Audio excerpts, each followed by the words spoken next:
ఇంట్లో ఎవరు లేకపోవడాన్ని గమనించిన దుండగులు రెండిళ్లలో దోపిడీకి పాల్పడ్డారు. ఏకంగా 10 తులాల బంగారు ఆభరణాలు, 10 తులాల వెండి ఆభరణాలు, నగదుతో పాటు టీవీ సైతం తీసుకొని పరారయ్యారు. పూర్తి సంఘటన వివరాలు ఈ విధంగా ఉన్నాయి.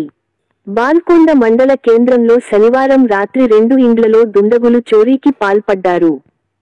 బాధితులు, స్థానికుల కథనం ప్రకారం రాము అనే వ్యక్తి ఇంట్లో ఎవరు లేకపోవడంతో గుర్తు తెలియని దొంగలు తాళం పగలగొట్టి ఇంట్లో దోపిడీకి పాల్పడ్డారు.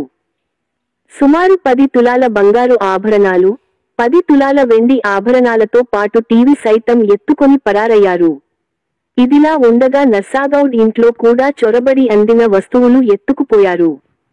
బాధితుల ఫిర్యాదు మేరకు ఎస్ఐ శైలేందర్ సంఘటన స్థలాన్ని పరిశీలించి కేసు నమోదు చేసుకొని క్లూస్ సేకరించి దర్యాప్తు చేస్తున్నారు.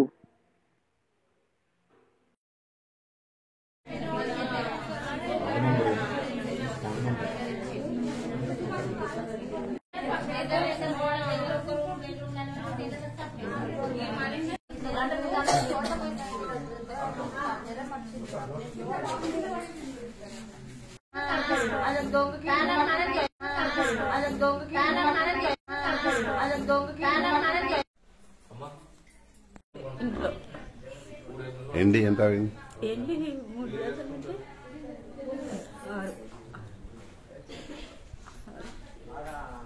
8 ఉంటుంది. 8 తులాల ఎండి, 10 తులాల బంగారం. అంతేనా? కరెక్టా? అవును.